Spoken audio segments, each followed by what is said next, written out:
പാരീസിൽ അധ്യാപകനും ഗവേഷകനുമായ ബാബു അബ്രഹാമിന്റെ കമ്പിളിക്കണ്ടത്തെ കൽഭരണികൾ എന്ന പുസ്തകത്തിന്റെ വായനാനുഭവം തന്നെ കണ്ണീരണിയിച്ചെന്ന് പ്രതിപക്ഷ നേതാവ് വി. ഡി. സതീശൻ.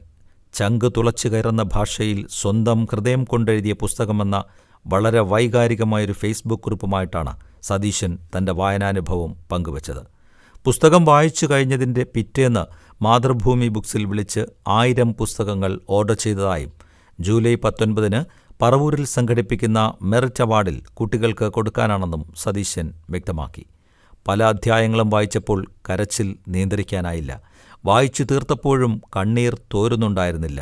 ദുരിതവും പട്ടിണിയും തിക്താനുഭവങ്ങളും അവഗണനയും തീമഴ പോലെ പെയ്തിറങ്ങിയ ഒരു ബാല്യവും കൗമാരവും അദ്ദേഹം ഓർത്തെടുക്കുകയാണ്. എനിക്കത് മുഴുവൻ ഇവിടെ എഴുതി വയ്ക്കണമെന്നുണ്ട്, ചെയ്യുന്നില്ല, കാരണം നിങ്ങളത് വായിക്കണമെന്ന് പ്രതിപക്ഷ നേതാവ് കുറിച്ചു. ഫേസ്ബുക്ക് പോസ്റ്റിന്റെ പൂർണ്ണരൂപം. പാരീസിൽ അധ്യാപകനും ഗവേഷകനുമായ ശ്രീ ബാബു അബ്രഹാം എഴുതിയ കമ്പിളിക്കണ്ടത്തെ കൽഭരണികൾ വായിച്ചു. എനിക്കിന്നേ വരെ കിട്ടിയിട്ടില്ലാത്ത വല്ലാത്തൊരു വായനാനുഭവമായിരുന്നു.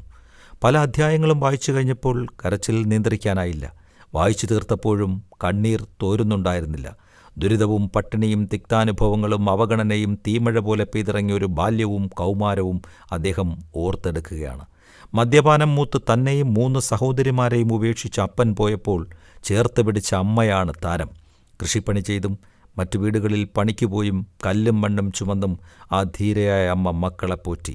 പട്ടിണി കൂടിയപ്പോൾ കുറേനാൾ അനാഥാലയത്തിലും ബന്ധുക്കളുടെ വീട്ടിലും കഴിഞ്ഞ ഒരു ബാലൻ്റെ സങ്കടങ്ങൾ. വൈകുന്നേരം വിശപ്പ് മാറ്റാൻ കിട്ടുന്ന ചോറും ഇറച്ചിക്കറിയും ഓർത്ത് അനാഥാലയത്തിലെ സെപ്റ്റിക് ടാങ്കിലെ മാലിന്യങ്ങൾ ചുമന്നത്. പ്രീ ഡിഗ്രിക്ക് പഠിക്കുമ്പോൾ എല്ലാ ദിവസവും രാവിലെ 4:30 എഴുന്നേറ്റ് മണ്ണ് ചുമന്ന് പിന്നെ 16 കിലോമീറ്റർ നടന്ന് കോളേജിൽ പോയത്. ഹോട്ടലിൽ പാത്രം കഴുകിയത്. എണ്ണിയാൽ തീരാത്ത ദുരിതങ്ങൾ. ഇതിനിടയിലാണ് പഠിച്ച് റാങ്ക് നേടി എല്ലാത്തിലും ഒന്നാമതായത്. സങ്കടങ്ങൾ കൂടിയപ്പോൾ ദൈവത്തോട് കലഹിച്ചത്. അമ്മയെയും സഹോദരിമാരെയും ചേർത്ത് പിടിച്ചത്. ചങ്കുതുളച്ചുകർ എന്ന ഭാഷയിൽ സ്വന്തം ഹൃദയരക്തം കൊണ്ടെഴുതിയ പുസ്തകം. എനിക്കത് മുഴുവൻ ഇവിടെ എഴുതി വയ്ക്കണമെന്നുണ്ട്, ചെയ്യുന്നില്ല, കാരണം നിങ്ങളത് വായിക്കണം. വായിച്ചു കഴിഞ്ഞതിൻ്റെ പിറ്റേന്ന് ഞാൻ മാതൃഭൂമി ബുക്സിൽ വിളിച്ച് 1000 പുസ്തകങ്ങൾ ഓർഡർ ചെയ്തു. ജൂലൈ 19-ന് പറവൂരിൽ സംഘടിപ്പിക്കുന്ന മെറിറ്റ് അവാർഡിൽ എൻ്റെ കുഞ്ഞുങ്ങൾക്ക് കൊടുക്കാനാണ്. അവരത് വായിക്കട്ടെ.